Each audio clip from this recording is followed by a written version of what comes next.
Today, I want to talk about Mance Rayder, one of the few men to be born a wildling, become a member of the Night's Watch, and go back beyond the wall to live with the free folk once more. This video will talk about Mance before and during the books. When we meet Mance in the books, he is described as an unremarkable man. He's of middling height, with a slender sharp face that has laugh lines at the corners of his mouth, shrewd brown eyes, and long brown hair that has mostly gone gray. But before he was a grown man, Mance started life beyond the wall. As a child, he was part of a wildling raid party that was put to death by the Black Brothers of the Night's Watch. Being only a child, the Night's Watch chose to spare Mance and took him back to the wall to join their order. It is believed his last name, Rayder, was given to him due to his origins. Mance remained with the Night's Watch and became one of their best rangers. While a Black Brother, Mance went to Winterfell as one of a dozen riding escorts to Lord Commander Corgyle to see Lord Eddard Stark. At Winterfell, Mance walked around the yard and saw a young Jon and Robb, making a great mountain of snow above the gate to push on someone who walked underneath. Mance swore to the boys he wouldn't tell on them, and he kept his promise. After the Lord Commander was done at Winterfell, Mance and the other crows went back to the wall. Mance continued to serve the Night's Watch, but he found he wasn't happy. Despite being a respected ranger, the life of a Black Brother wasn't for Mance. Mance wasn't a man to bend the knee easily, and he loved the wild more than the wall. It was in his blood. His fellow Black Brothers stated that he never learned to obey, and that he had a passion for wildling music, with some claiming he always loved the sound of his own voice, and wildling women. However, Mance himself tells the tale of why he broke his vow to the Night's Watch and fled. He tells Jon, "The black wool cloak of a sworn brother of the Night's Watch. One day on arranging, we brought down a fine big elk. We were skinning it when the smell of blood drew a shadow cat out of its lair. I drove it off, but not before it shredded my cloak to ribbons. Do you see? Here, here, and here. It shredded my arm and back as well, and I bled worse than the elk. My brothers feared I might die before they got me back to Maester Mullen at the Shadow Tower, so they carried me to a wildling village where they knew an old wise woman did some healing. She was dead, as it happened, but her daughter saw me, cleaned my wounds, sewed me up, and fed me porridge and potions until I was strong enough to ride again. And she sewed up the rents in my cloak as well, with some scarlet silk from Ashai that her grandmother had pulled from the wreck of a cog washed up on the frozen shore. It was the greatest treasure she had, and her gift to me. But at the Shadow Tower, I was given a new wool cloak from stores, black and trimmed with black, to go with my black breeches and my black boots, my black doublet and black mail. The new cloak had no frays, nor rips, nor tears, and most of all, no red. The men of the Night's Watch dressed in black, Sir Dennis Mallister reminded me sternly, as if I had forgotten. My old cloak was fit for burning now, he said. I left the next morning, for a place where a kiss was not a crime, and a man could wear any cloak he chose. So with that, Mance broke his vow. After he left the Night's Watch, it is unknown exactly what he did or how easily all the free folk took him in. After some time living with the wildlings again and seeing the others coming back, Mance began his campaign to become the next king beyond the wall, a title given to someone that can unite many of the free folk clans. Mance spent years assembling his hosts by talking to clan mothers or magnars, winning one village at a time with sweet words, a song, and his sword. He also sent messengers to different wildling villages attempting to bring them to him. This didn't always work, however.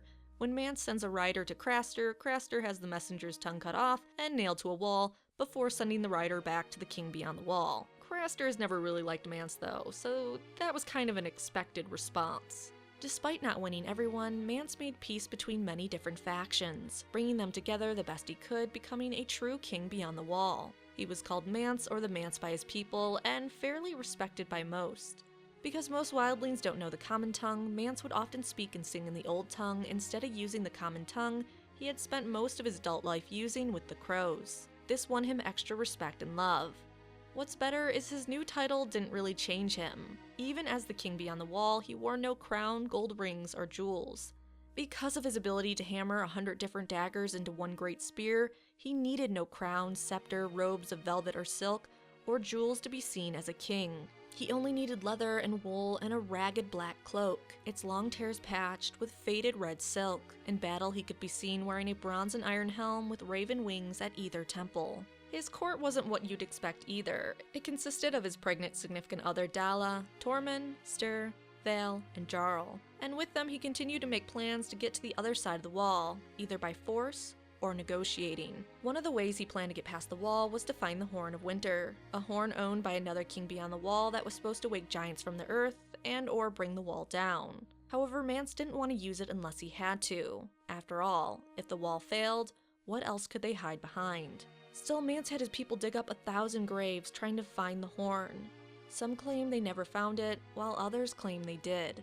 As Mance built up his army for an attack, rumors and whispers of the new king beyond the wall began to reach those south of the wall, including Ned Stark. Ned considered Mance nothing to fear, but Ned acknowledged the day may come when he would be forced to ride beyond the wall to deal with Mance. Funny enough, Ned never knew Mance was right under his nose at one point. After becoming the king beyond the wall, Mance went to Winterfell a second time when King Robert came to the Stark seat to make Ned his new hand. When he heard of Robert's visit, he couldn't resist the temptation to go see Robert with his own eyes, and to get the measure of Benjen Stark, since Benjen was the first ranger and a bane to his people at the time. So much of a bane, when the wildlings see Bran Stark, they think how pleased Mance would be to have the blood of Benjen Stark as a hostage, not the Lord of Winterfell's son. So, inspired by Bale the Bard, Mance took a lute and a bag of silver, scaled the wall near Long Barrow, walked a few leagues south of the New Gift, and bought a horse. A day south of Winterfell, Mance came upon Robert's company and used his songs to gain easy acceptance. Once at Winterfell, while they feasted, he sat in the back of the hall on a bench with other free riders, sometimes playing music with his lute, taking Lord Stark's meat and mead, while observing everyone. He knew by eating Lord Stark's board, he would be protected under guest right even if he was found out. After seeing what he needed to, he left and returned beyond the wall to continue preparing for his attack. On his way back, he met Dalla, his significant other in the books. Before I continue recapping his actions in the books, I do want to point out that not all wildlings agree with Mance's decisions. Despite the respect he has, some free folk believe Mance has never truly tasted winter. This is likely due to all the years he spent as a crow and not beyond the wall, living with the free folk. Some don't agree with Mance's idea to fight the others either. Osha says, Mance thinks he'll fight, the brave, sweet, stubborn man, like the White Walkers were no more than rangers. But what does he know? And she is right in his inability to fight the White Walkers. Mance quickly decides that he can't fight them, and they need to hide behind the wall. Something that wounds Mance's pride. He reveals to Jon, Raymond Redbeard, Bale the Bard, Gendel and Gorn, the Horn Lord, they all came south to conquer, and I've come with my tail between my legs to hide behind your wall. So now I want to go over Mance's actions in the books as briefly as I can.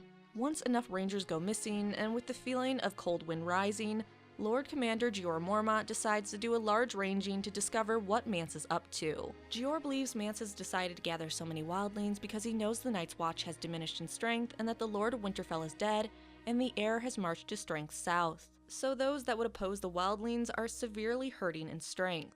Jeor states that Mance is clever and not faint of heart. He also knows Mance is aware only 3 of the 19 castles on the wall are garrisoned. However, it isn't until too late that Jeor realizes Mance is trying to save his people from the others and just not take advantage of their weakened condition.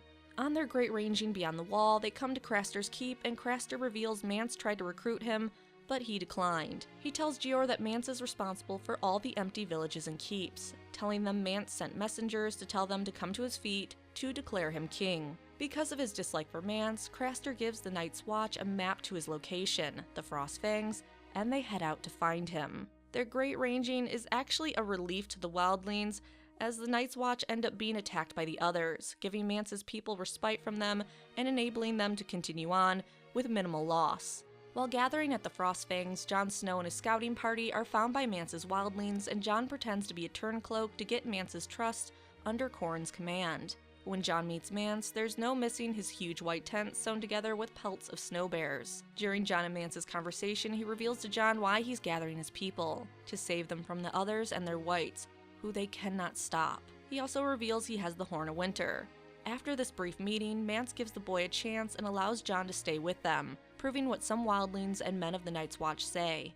Mance will take in Oathbreakers. Mance eventually gathers enough wildlings, cements his plans, and begins to move out of the Frost Fangs. He is unaware the Night's Watch took a huge blow at the Fist of the First Men due to an other attack. Mance plans to divert the crows from Shadow Tower and Castle Black so he can send a team to scale the wall and take Castle Black from behind. Mance's forces strike hard in the west, and the Night's Watch take the bait. leaving behind a pitiful force to man Castle Black while they address the wildling threat. While they are distracted with wildlings in the west, Mance sends 200 Thenn warriors and a few others, including Jon Snow, to scale the wall and take Castle Black by surprise. We know Jon Snow eventually escapes and warns Molestown and Castle Black of Mance's plan. Shortly after warning them, the Battle of Castle Black begins in the early morning as the wildling raiders and Thenns attack. Next, Mance learns that the men he sent to take Castle Black have failed, so he begins his assault on the wall. He orders a small probing attack at night, and then the next morning he sends his people to attack, including giants. After the attack that Jon Snow and his men barely defend against, Jon Snow is sent out to negotiate with Mance, but really kill him. Here Mance tells Jon that if they don't let him behind the wall, in 3 days' time Tormund will blow the Horn of Winter and take their wall down. Whether this was an empty threat is still a guess. Regardless if he was telling the truth, Jon Snow believes if Mance were to fall, the wall would be safe for another 100 years. In the middle of their talk, Stannis Baratheon showed up and devastated the wildlings. Following the attack, Mance is taken by Stannis to be a hostage, and we learn Dalla died giving birth to Mance's son during Stannis' attack. Jon Snow, fearing Melisandre will use Mance's child for his king's blood, sends the baby away with Samwell Tarly and Gilly. Gilly suggests Mance's child be named Aemon Steelsong when he is old enough to receive a name. At the wall, Stannis has Mance burned as an example for his crimes, despite Jon Snow urging him to reconsider and that he's making a huge mistake. After a man looking like Mance is burned, we discover it was actually Rattleshirt who was killed when Melisandre glamoured him to look like Mance. Mance is still alive and glamoured to look like Rattleshirt, wearing a ruby on his wrist to maintain the illusion. A little later, Mance spars with Jon in the yard, still looking like Rattleshirt, and Jon is shocked to see how the man fights. He is much more skilled and faster than he thought. After Melisandre offers to send Rattleshirt to get what they think is Arya Stark at Winterfell, really Jane Poole, and Jon refuses to trust the man, does Melisandre reveal that it is actually Mance. Mance is unaware his son was switched with Gilly's baby, and wanting to keep his son safe, he agrees to go on the mission. Mance requests 6 spearwives to go with him to Winterfell and takes the name Abel as an anagram for Bael. At Winterfell, Mance claims the women with him are camp followers and relatives to him. He performs songs at the wedding of fake Arya and Ramsay, and the following nights him and his spearwives begin to kill people within the castle. Finally, Mance and his spearwives attempt to rescue fake Arya, but after Jane screams, their position is given away and Theon jumps with her from Winterfell's battlements. The fate of Mance and his spearwives is currently in question. The last we know, Ramsay Bolton sent a letter to Jon at the wall, claiming he threw Mance in a cage exposed to the elements, with nothing to wear but the skin of the 6 spearwives that came with him. So that is Mance Rayder, the king beyond the wall. Thank you for watching. Please like the video and tell me if you think Ramsay is telling the truth and Mance really is in a cage wrapped in the skins of dead women.